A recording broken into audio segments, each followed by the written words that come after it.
हरियाणा की 90 विधानसभा सीटों पर मजबूत उम्मीदवार उतारने की तैयारी में जुटी भाजपा की 2 दिवसीय चुनाव समिति की बैठक शुक्रवार को संपन्न हो गई। बैठक में सभी सीटों के उम्मीदवारों पर चर्चा की गई। हर सीट के लिए 3 से 5 उम्मीदवारों के पैनल बनाए गए हैं। जिस विधानसभा क्षेत्र से भाजपा के दिग्गज दावेदार हैं, उन सीटों पर सिर्फ उन्हीं का नाम भेजा गया है। पैनलों में पूर्व सांसद, राज्यसभा सांसद, सभी मौजूदा विधायक व मंत्रियों के नामों के अलावा नेताओं के बेटे, बेटियों व रिश्तेदारों के नाम भी शामिल हैं। केंद्रीय समिति की बैठक से पहले भाजपा की छोटी टोली एक बैठक होगी जो काट छांट करेगी और उसके बाद पैनल को केंद्रीय समिति के पास भेजा जाएगा। बताया जा रहा है कि 25 अगस्त की बैठक के बाद एक सूची जारी की जा सकती है। बैठक के बाद भाजपा नेताओं ने बताया कि सभी सीटों पर आए एक एक उम्मीदवार के नामों पर चर्चा की गई। इसमें पूर्व सांसदों के नाम भी शामिल हैं।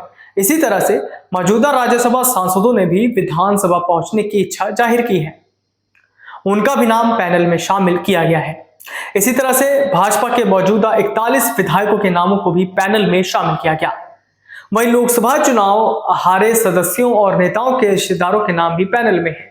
वहीं सीएम नायब सिंह सैनी के करनाल और नारायणगढ़ सीट पर भी चर्चा हुई है। हालांकि उनके नाम पर मुहर हाईकमान लगाएगा।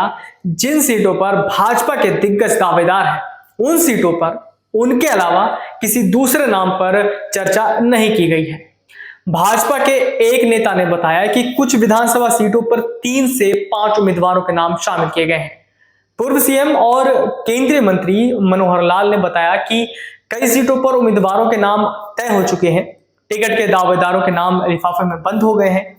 सभी सीटों पर उचित उम्मीदवारों के नाम का पैनल तय कर दिए गए हैं। बताया गया कि पूरे प्रदेश की 90 सीटों पर 2000 से ज्यादा दावेदारों ने पेश की है। इसमें पार्टी के सर्वे और आवेदन करने वाले प्रत्याशियों के 3 से 4 नामों पर चर्चा की गई। भाजपा के एक नेता ने बताया कि बैठक में पार्टी में केवल जिताऊ उम्मीदवारों के नामों पर चर्चा की गई है। भाजपा किसी तरह की जल्दबाजी नहीं करेगी। अंतिम मुहर केंद्रीय चुनाव समिति ही लगाएगी। गुरुवार देर शाम शहर के बीजेपी कार्यालय में बीजेपी के दिग्गज नेता जुटे। पार्टी के प्रदेश अध्यक्ष, विधानसभा चुनाव प्रभारी के अलावा सीएम की अध्यक्षता में मीटिंग हुई। घंटों तक इस मीटिंग में गुड़गांव के अलावा साथ लगते जिलों के विधानसभा सीटों पर चुनाव लड़ने के लिए आए आवेदकों की संख्या के अलावा टिकट को लेकर चर्चा हुई। किसी का नाम न लेने की बात इस दौरान की गई। बैठक में टिकट वितरण को लेकर सुझाव भी मांगे गए।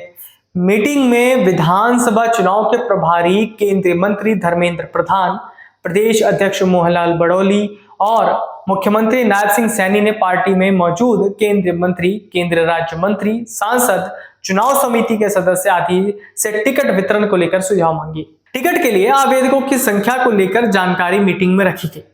टिकट के लिए आवेदन करने वाले हर सीट से 4 से 5 मुख्य रूप से हैं। इनमें पूर्व विधायकों के अलावा पार्टी से लंबे समय से जुड़े पदाधिकारियों के अलावा सक्रिय नेता शामिल हैं। अगर आप ये वीडियो YouTube पर देख रहे हैं तो हमारे चैनल को सब्सक्राइब करें और बेल आइकन को दबाना ना भूलें। अगर आप Facebook पर ये वीडियो देख रहे हैं तो हमारे पेज को लाइक करें।